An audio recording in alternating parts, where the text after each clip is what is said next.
سچ بات تو یہ ہے کہ مجھے سیاست سے کوئی دلچسپی نہیں ہے۔ ہاں، اس وطن سے گہری دلچسپی ہے۔ تو آج میں دیکھ رہا تھا کہ آج ٹی وی پہ کوئی پروگرام ہو رہا تھا، جاوید چودھری صاحب تھے اور شوکت پراچا صاحب۔ تو شوکت پراچا صاحب جاوید چودھری سے خلاف کرتے ہیں کہ آج پھر عمران خان داروں پہ چڑھ دوڑے، اور انہوں نے کہا ہے کہ اس حکومت کو میرے خلاف سازش کر کے لایا گیا۔ تو جاوید چودھری صاحب اس کا جواب یوں دیتے ہیں کہ اگر عمران خان کے خلاف کسی نے سازش کی ہے تو یہ خود عمران خان ہے۔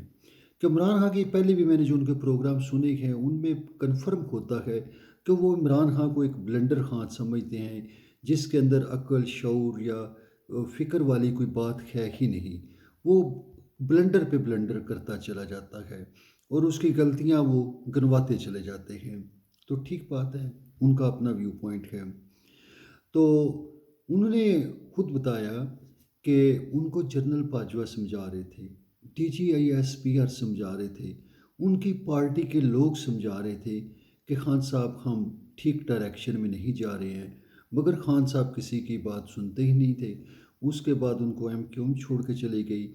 تو اس طرح عمران خان صاحب کی جو ساری غلطیاں ہیں اس کی وجہ سے ان کو نکالا گیا، وہ غلطیوں کے خود ذمہ دار ہیں۔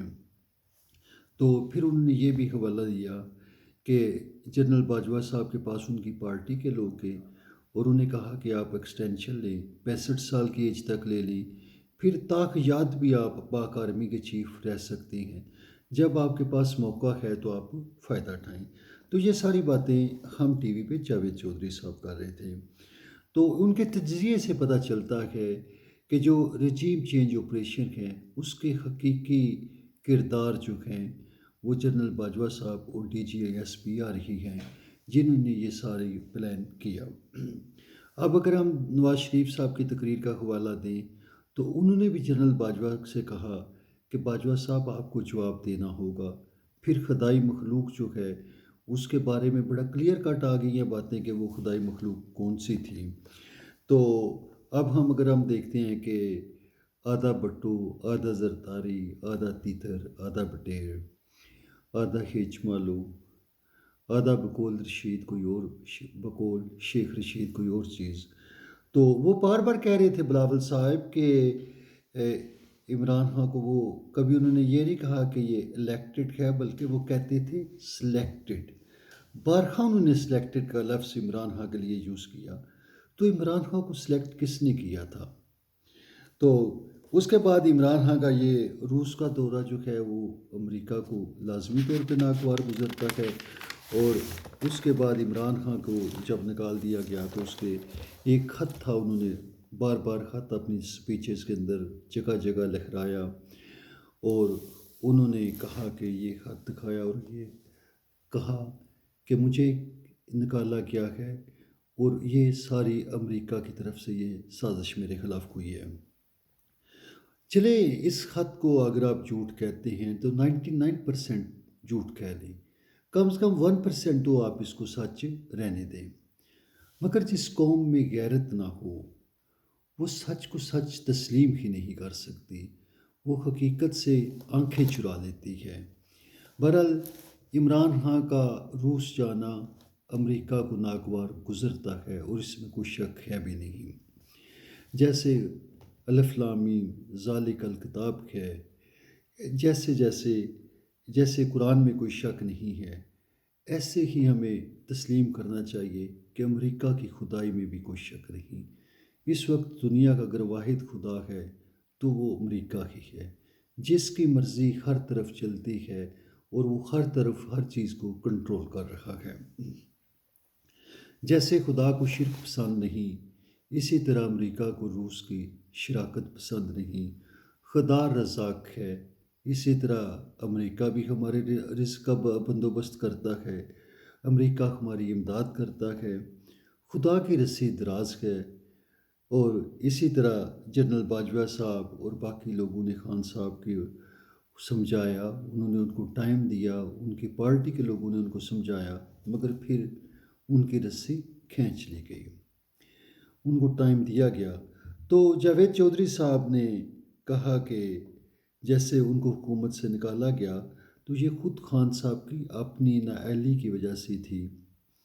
تو اس کے بعد ہم دیکھتے ہیں تو خان صاحب سڑکوں پر آ گئے، تو لوگوں نے کہا کہ یہ ملک کو چلنے نہیں دیتا، اس نے ملک کی ترقی کا پہیہ جام کر دیا ہے، یہ وزیر اعظم بننا چاہتا ہے، اس کے علاوہ یہ کچھ نہیں چاہتا۔ تو بہرحال یہ باتیں عمران خان کے خلاف بھی ہوتی رہی۔ میں یہاں پہ ایڈورڈ سیڈ کی کتاب کلچر اینڈ امپیریلزم کا حوالہ دینا چاہتا ہوں۔ تو ہم دیکھتے ہیں کہ پہلے مغربی طاقتیں مشرق کے ممالک کے اوپر حکومت ڈائریکٹ حکومت کرتی تھیں، مگر اب وہ انڈائریکٹ حکومت کرتی ہیں۔ لیکن یہ لوگ چاہتے ہیں کہ ان لوگوں کو ترقی نہ کرنے دی جائے، ان لوگوں کو گرو نہ کرنے دیا جائے۔ یہ ہمارے ملکوں کو اسپیشلی جو مسلم ممالک ہیں ان کو بڑھتا ہوا دیکھنا ہی نہیں چاہتے، اور یہ ڈپینڈنٹ سٹیٹس یا بفر سٹیٹس کا کانسیپٹ ہوتا ہے، وہ اس طرح یہ رکھنا چاہ رہے ہیں کہ یہ ملک محتاج رہیں، غلام رہیں۔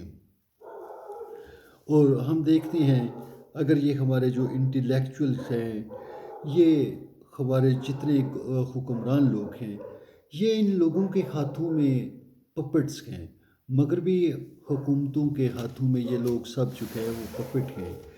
اگر کوئی اپنا دماغ استعمال کرتا ہے، اپنی مرضی سے جینا چاہتا ہے، تو ان لوگوں کو ناگوار گزرنا قدرتی امر ہے۔ چونکہ یہ تو کھٹ پتلیوں کو دیکھتے ہیں، انہوں نے تو ہمیشہ کھٹ پتلیاں دیکھی ہیں۔ تماشا، کھٹ پتلی کا کام ہے وہ تماشا دکھائے، اس کا یہ کام نہیں ہے کہ اپنی مرضی سے حرکت کرے۔ تو جب کوئی انسان اپنا وہ خود سے جینا چاہتا ہے تو پھر یہ لوگ اس کو مار دیتے ہیں، اس کو زندہ نہیں رہنے دیتے۔ اب خان کہتا ہے کہ ہم کوئی غلام ہیں، ہمیں حقیقی آزادی چاہیے۔ تو اگر آپ دیکھیں تو کچھ لوگ تو ہوتے ہیں جو اندھے گونگے بہرے ہوتے ہیں، ان کو اپنی سوچ اور فکر نہیں ہوتا، اور یہ وہ اس طرح کے انٹلیکچوئلز اور تھنک ٹینکس کو فالو کرتے رہتے ہیں۔ اور حقیقت یہ ہے کہ سچ کو دیکھنے کے لیے بھی نگاہ چاہیے۔ جس آنکھوں میں نور نہ ہو وہ آنکھ حقیقت تک پہنچ بھی نہیں سکتی ہے، وہ پھر انہی لوگوں کے پیچھے گھومتے رہتے ہیں۔ جیسے قرآن کہتا ہے سمم بکم عمیٌ۔ تو ایسی والی جنتا جو ہے وہ ایسے لوگ اس طرح کی جنتا پیدا کرتے ہیں، لوگوں کا دماغ شعور چھین لیتے ہیں، اور اس طرح کے حکمرانوں کے پیچھے لگا دیتے ہیں جو خود پپٹ ہے۔ جو حکمران خود کسی اور کے پپٹ ہیں، ان کے پیچھے یہ لوگ انٹلیکچوئلز عام لوگوں کو بھی لگا دیتے ہیں۔ تو جاوید چودھری صاحب جو فرما رہے ہیں کہ عمران بلنڈر پہ بلنڈر کرتا رہا، اس کا ہر فیصلہ غلط تھا، وہ جاہل ہے، یہ سب ٹھیک بات کرتے ہیں۔ وہ غلاموں کے اندر کوئی آزاد آدمی پسند نہیں کیا جاتا، وہ بالکل بلنڈر ہوتا ہے، وہ پاگل ہی ہوتا ہے، اس کو کوئی عقل مند تسلیم ہی نہیں کرتا۔ غلام کسی آزاد روح کو پسند ہی نہیں کرتا۔ جہاں بد روحیں ہوں وہاں نیک روح کا ٹھکانہ نہیں ہو سکتا۔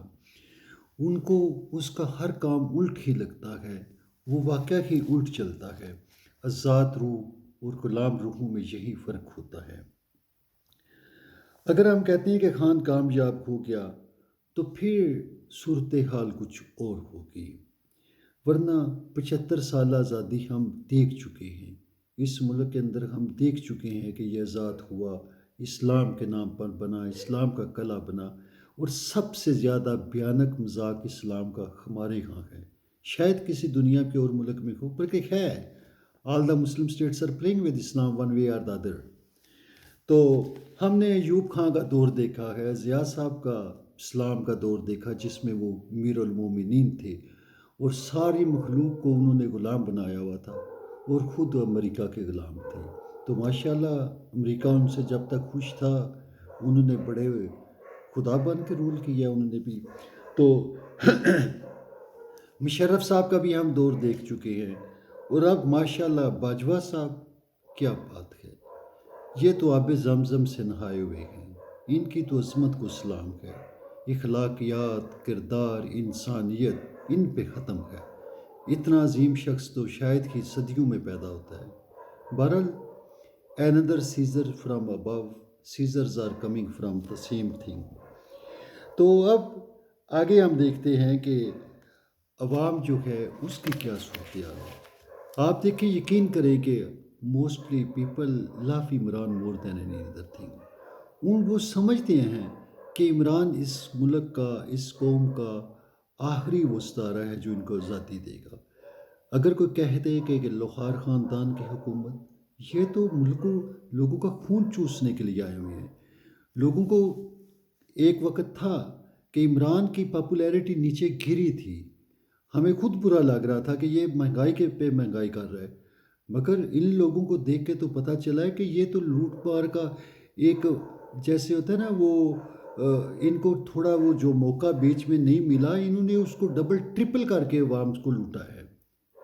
تو یہ صورتحال چل رہی ہے۔ بہرحال these are my opinions, my thoughts, rather they are the opinions of other people. I just want to tell you, آپ اپنا برین یوز کریں، اپنی فکر یوز کریں، اپنی سوچ کو فالو کریں، تو اس طرح آپ خود سے آزاد انسان پیدا ہوں گے۔ آپ نے خود کو خود پیدا کرنا ہے۔ تو سوچئے گا، غور کیجئے گا۔ بہت شکریہ۔